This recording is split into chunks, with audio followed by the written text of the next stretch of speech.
Yo, I love free samples.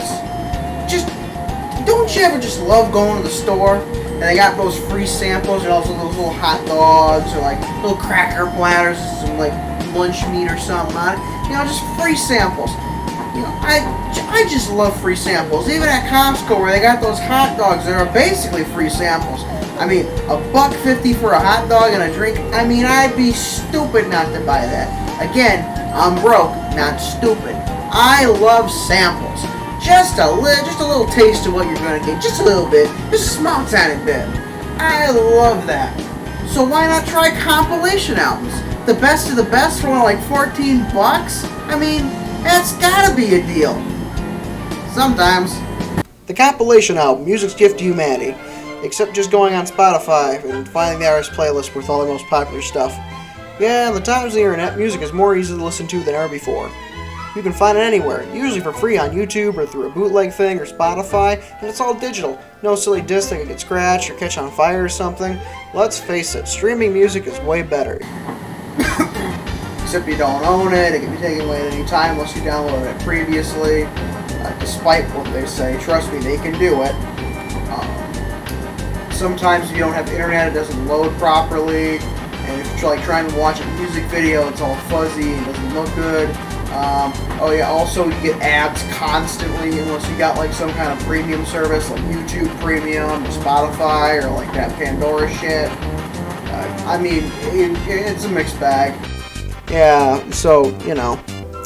But hey, you could always buy albums, and when your favorite band gets famous and they're all big and strong, you can get compilation albums, which just has a good chunk of their library, all their best songs, and it's usually at a discounted price. All the great bands have them. Led Zeppelin, Creed, Black Sabbath, Ozzy Osbourne, Will Ferrell, Adam Sandler, all the greats. So let's talk about them. With bands I like, I tend to do this a lot. Music discs take up space, as all matter in the universe does, some more worthless than others. It can be hard to find space for all your favorite bands, especially when there's a band like Black Sabbath or Alice Cooper that have so many albums. 20 albums, 29 albums, Jesus. I have a whole shelf for Black Sabbath, and that's not even all of them. Those are just the ones I have on disc and cassette. The rest are all on vinyl, which are much thinner than discs, but arguably take up more space. This is what compilation albums are made for. People who don't have time, money, or space. Just like me. Here we have the Athens Music Project. I have a sealed and unsealed copy because I have no idea how much it's worth, as it has never been sold online to my knowledge. Not even on Discogs or eBay. Distributed by Anyway Records, it consists of music of 8 different indie bands. Torque, Norton's Orchestraville, Geraldine, Alkaloid, Bargoyle, Planet of Pants, Appalachian Death Ride, and Pretty Mighty Mighty. This album can be most associated with punk, and it pisses me off that it's not easily found online. You can find the bands on the internet, so you can find a lot of the songs on this album, but you can't find the album itself. The album was a promotional sort of deal for the Ohio music scene, and it's dedicated to Ted O'Neill, the drummer of Torque, who presumably passed away. It's a good album, however, and if you can find a copy, I highly recommend listening to it. Creed Greatest Hits is all about the band Creed. Also minus Scratch the Fuck Up and the Fuck This Packaging. I have never seen a single album do this except my Ozzy Osbourne compilation album, so I guess I've seen 2. However, this is just very annoying and kind of weird. I don't know why jewel cases can't seem to figure out how to package more than one disc. Led Zeppelin got one of the best compilations out there with Mothership. Basically, every good song from them is on it. The packaging is nice, nothing is wrong with it, good. That's all I have to say on that. Led Zeppelin is good. Rob Zombie's Past, Present, and Future is one of the greatest compilation albums of all time. Stuff from his time with White Zombie, his first 2 solo albums, and some unreleased and hard-to-find stuff. Absolutely beautiful. Rhapsody of Fire. Yeah, at some point they changed their name for trademark issues, but a lot of the time they're separated as 2 different bands when, no, they're not. They're the same band. The band themselves does this. Why? That's so dumb. Either way, Rhapsody's compilation album, Tales from the Emerald Sword Saga, is really good. Not bad at all.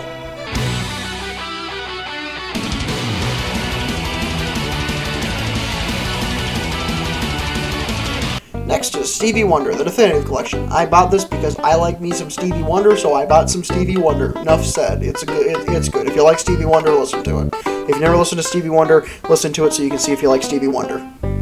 The Many Faces of Iron Maiden is not a compilation album of Iron Maiden songs, but instead a compilation album of covers of Iron Maiden songs. So some weird oddities with members of the band on some of the songs, and then just a bunch of songs by other bands that were part of the same music scene, of the new wave of British heavy metal.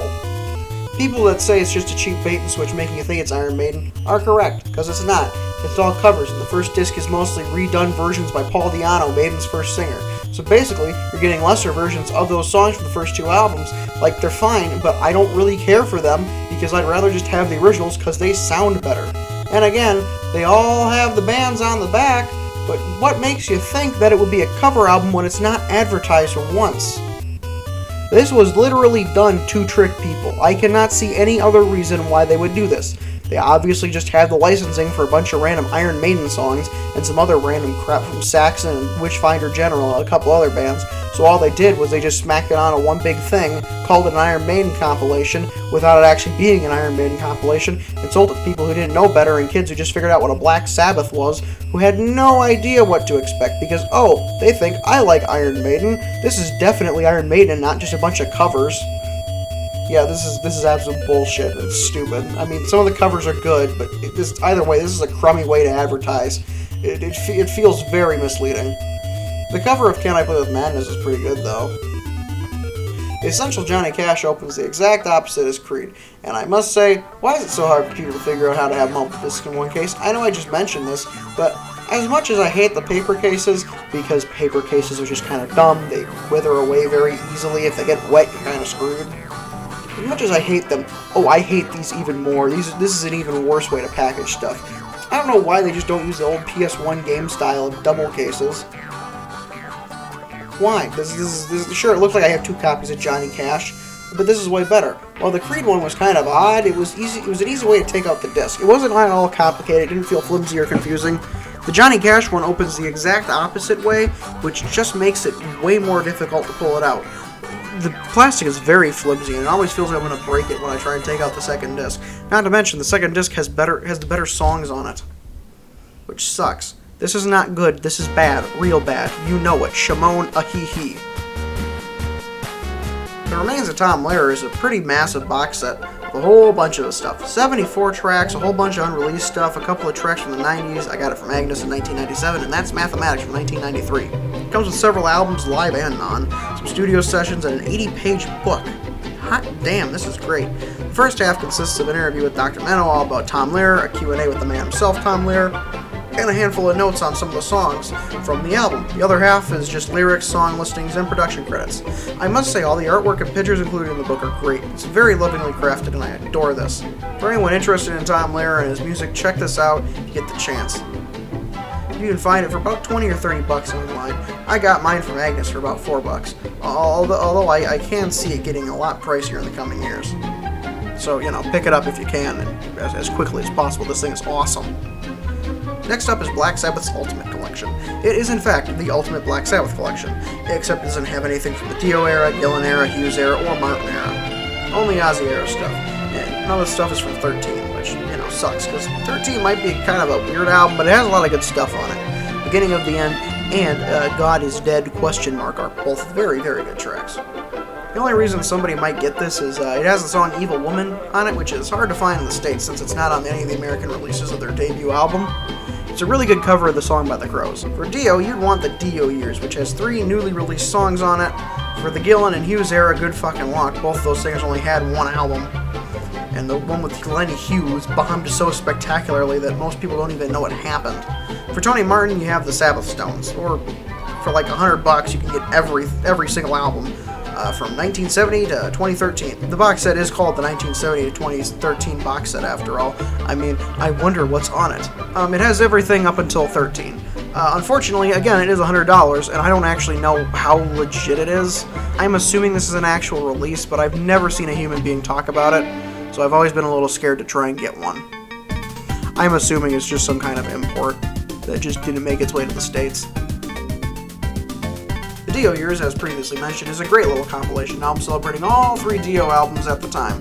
This was right before The Devil You Know, which was that one reunion album. Either way, the Dio Years is really great. The 3 extra songs they have on there are really nice.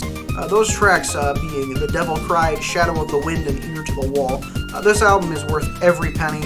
just for those songs alone, and is the reaon why I have it. I also have We Sold Our Souls for Rock and Roll, an album that was made without the band's permission by the record label they dropped while making their 6th album, Sabotage.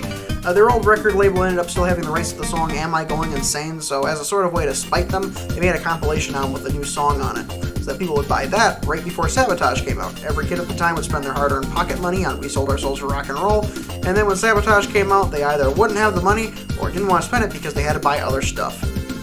I don't know how well that worked out, but it is believed that Sabotage underperforming at the box office could have partly been caused by this.